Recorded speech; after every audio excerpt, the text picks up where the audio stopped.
thing, and it's completely impromptu, but it brings us straight into it. I really wanted to talk about this. Why the fuck are there still whitelists? I just think this is a really important thing to discuss, right? Because in the end of the day, whitelist came into effect in the beginning when gas was a big problem. Gas fees, we used to pay. I mean, I could vomit thinking how much we paid in gas fees. And when there were so many people in the space wanting to mint, that you would lead to a gas war.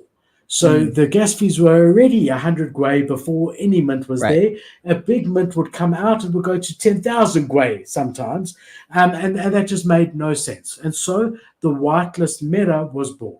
You're now sitting in a situation for the last 4 months where gas is never higher than 20 gwei, so a couple of dollars, ever.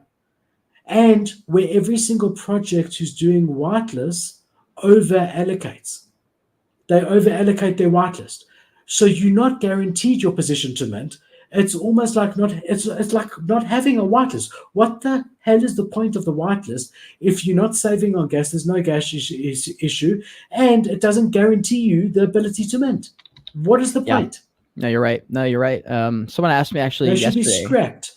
Well, they asked me about like what are the alpha groups offering, and I was like, shit, dude, I don't know. Like unless you're in Champs or Emirs, like Darsh Echelon, I'm like, or Crypto Gorilla, like someone who's like very, very prominent and very, very relevant to where you know they're getting every single big project they're going to be able to get it.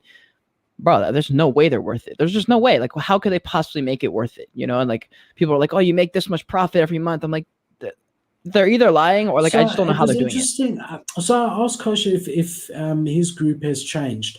You know, in the last couple of months, he said a little bit, but in the end of the day, there are opportunities all the time. So he was saying that morning he saw that art blocks was sort of not being spoken about. There was this drop that he mentioned, you know, that they mentioned in their Discord. He got it for, I think he said 0.6 and he sold it for 1.2 in the same day.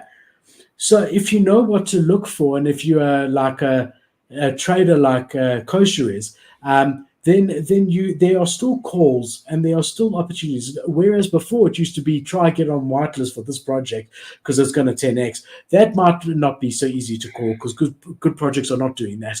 And you know but there definitely are. I mean, like I can tell you right now, like we were saying, both of us feel it in our bones.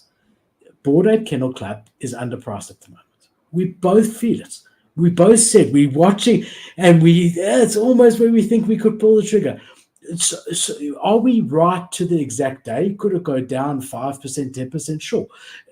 Could it never reach this low again, and this is the bottom? Sure. But both of us know medium term with what we know is happening. So that's a call. That's a call. And if you're in our Alpha Discord and you get that call, and that's just an example. There could be a call at an equivalent at 0.1 ETH or at 0.01 ETH. Right, so but is it worth it to be in there when there's hundreds of alpha groups that don't charge?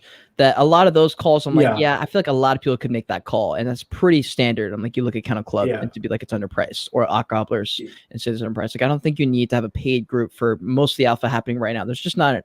I just don't think there's enough of a reason. I agree. In today's market, you know, when they launched, there weren't other alpha groups. Right. In today's market, everyone's got I mean, our Discord, my Discord. The Web3 show. Everyone is welcome. Come in. No, we don't take a cent from anybody. There's no channels that some people can see that other people can't see. And welcome. I give my opinion on things. Sometimes I make calls. I could be right, could be wrong, but you don't need to pay for that. We sometimes get whitelists. Don't know. But also, when the alpha groups dropped, like that was at a time when the demand was there. So I remember reading something, and they were like, someone was, I think it was a Gary Vee talk, and the girl was like, should I bother with TikTok? What if TikTok fades in a few years? She goes, do you think people buying commercial space on Seinfeld episodes worried about when Seinfeld's going to end? No, they just ran the ads while Seinfeld was popping. He's like, that's what you do. You capitalize when the attention's on it. And that's where like my opinion on alpha groups sort of changed a little bit. I was really harsh in the beginning because I was like, the longevity of this is not possible because it's a forever NFT.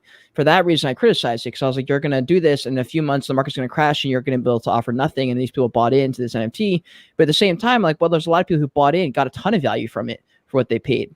And then just like later on, like either the business model changes or like something's got to be upgraded. There's got to be some kind of adjustment period. So it just depends on like what the founder decides to do.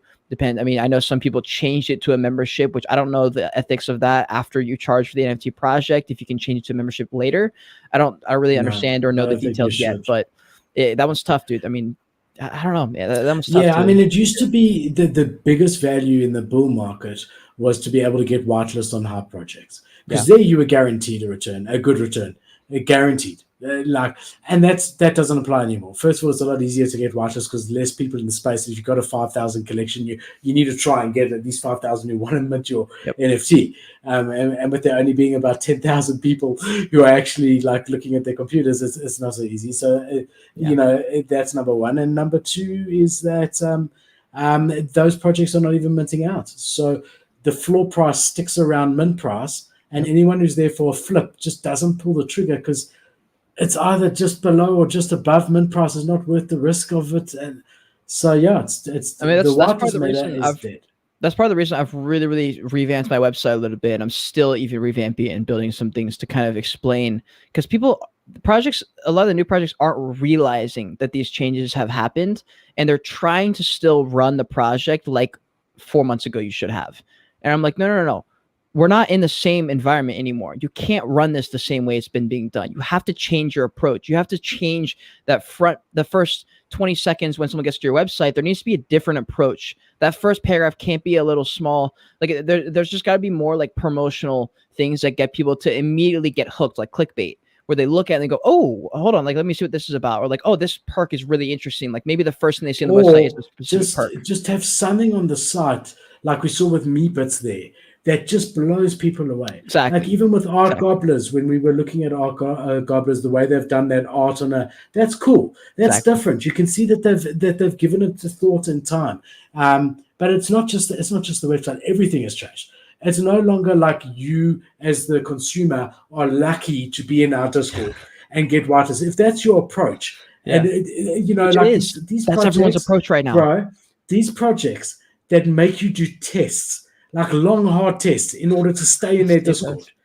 That might have worked 6 months ago when there were 30,000 people trying to get a 5,000 collection. And the founders get blown up because of the project, and they get 100,000 followers because they're the founder. Yeah. That is not happening that anymore. Doesn't apply now where you've got 300 people in your Discord and you've got a 10,000 NFT collection. Yeah. You got to deliver. And you make 300 do a test. You're going to be left with 3 guys. Yep. It's something that you have to bring to them. They need to feel the benefit before they even think about anything else. It's literally all about it's partially about the funnel. Like it's about like what's the layout that you're presenting the information. It's the same information, but how do you present it to the public when someone comes to your page, your Discord, your Twitter, your website? And that's what I've started to build out on my company, to start to offer some of those things for those companies, because they're getting clobbered. But also that your holders are your customers. That's what people are not understanding. Yeah. I mean, there's so much. We could go on forever, but yeah, definitely. All right. You ready, CADE? Next one.